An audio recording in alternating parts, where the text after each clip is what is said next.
Hello guys, recently we've been hearing talk about a supposed Patriot party. You want to see what's going to happen here with this retarded idea? You want to check out the map? Well, listen up. Now, let's assume Sleepy Joe runs in 2024. Let's assume he runs as a generic Democrat, albeit, senile and stuff. Let's assume he serves a full term and then runs again. And let's say the Democrats say, Joe, don't do it. And he still does it because he has a huge ego and he's retarded. So let's assume he does that.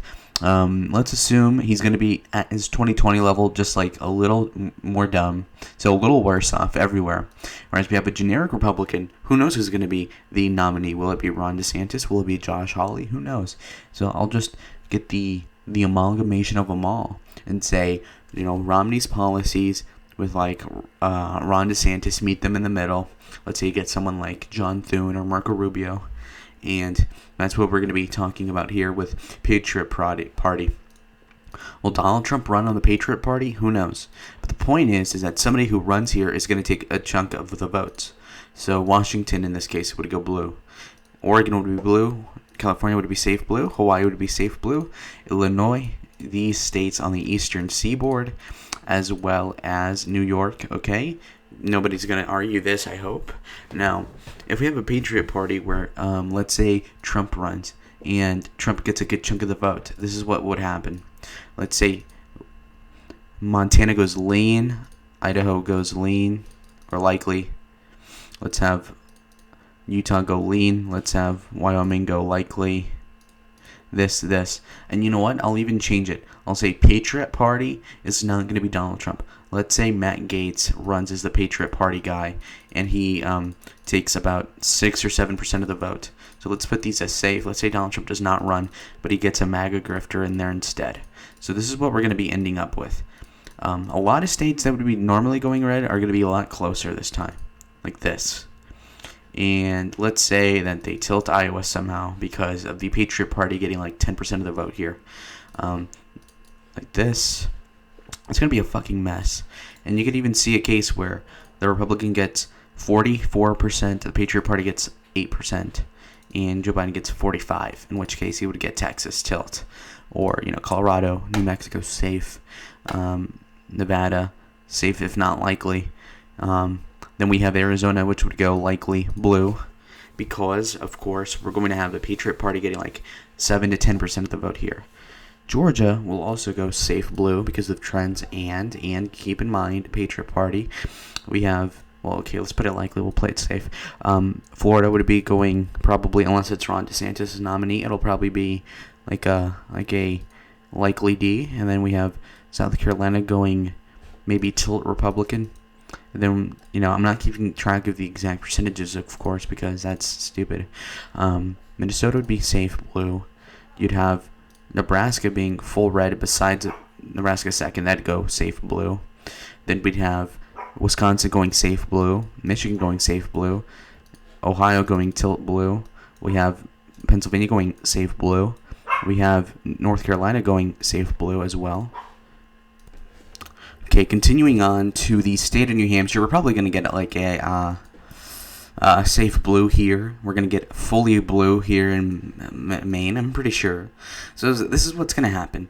It's going to be like Sidney Powell's map, but reversed, okay? 413 to Sleepy Joe, 125 for the generic Republican, and 0 for Matt Gaetz here in the Patriot Party.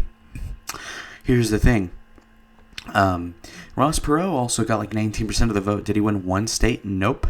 But look at what happened to that election. It was a shit show for George H.W. Bush. So keep this in mind. That's not a good idea. Now let's look on to the Senate.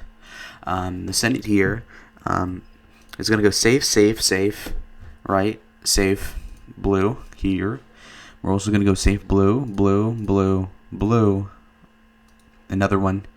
And a lot of these states are going to be orienting towards the Republicans, okay? So let's say this,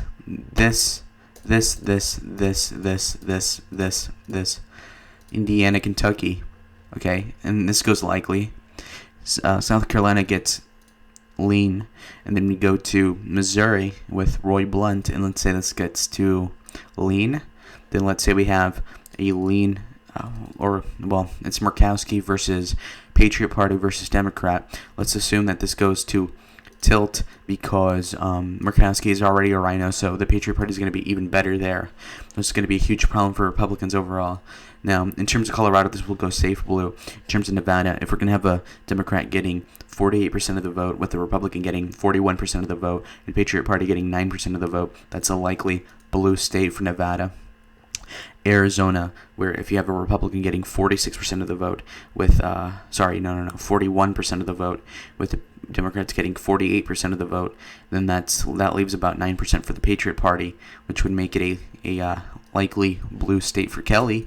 Then we move on to Iowa, where let's say the Republican tilt wins because Chuck Grassley is immensely popular in Iowa.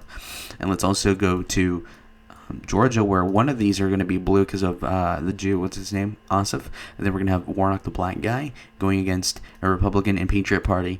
The Patriot Party will definitely spoil it and make it a lean blue, probably. We move on to Marco Rubio's seat, where you could have a decisive primary between Ivanka and Marco Rubio. And then you can have Patriot Party on top of that and have the Democrats somehow take it by tilt. Even though Marco should do a good job at Florida. We move on to, I think, Ron Johnson, who's running in 2022 in Wisconsin. And let's say that Donald Trump doesn't endorse the Patriot Party. It would still go Democrat probably by a lean margin. Let's move on to Ohio, where Rob Portman will not be running for re-election, I heard. But the Patriot Party... So the Democrats aren't going to have a good candidate, but again, the Patriot Party will not be that big if they nominate a good Republican. So let's assume this goes tilt Republican in that case. North Carolina, this will easily go to the Democrats' lean because if they nominate a rhino, then the Patriot Party will steal it, will take it away from them. And even if they nominate, let's say, Lara Trump or somebody who's pro-Trump, Patriot Party could still spoil it if it's within 3 points. New Hampshire, if Chris Sununu does not run, then it's going to go Democrat, probably. So let's say likely that. Pennsylvania will go likely blue if we have a strong Patriot Party and they nominate somebody like from the suburbs, like Scott Perry, I believe, or one of the other rhinos there. So this is what's going to happen. So at the presidential level, this is something that you could see from the Patriot Party if this were to go wrong. Okay, let's soften up these margins, of course. Let's just soften it up a little bit. This is what would happen if you mess this up, America. Do not mess this up. This is going to look really bad if this happened, okay? So please do not run the Patriot Party. It's not going to win a single state. It's not going to win a single Senate seat, and it's going to screw us over big league. So do not fall for the Patriot Party. Donald Trump is not even going to run on the Patriot Party. So why would you bother? He's not even going to like it. You're going against everybody's interest, and you're just falling for the QAnon or the MAGA grift. So don't do it. Stick with the Republicans and change them.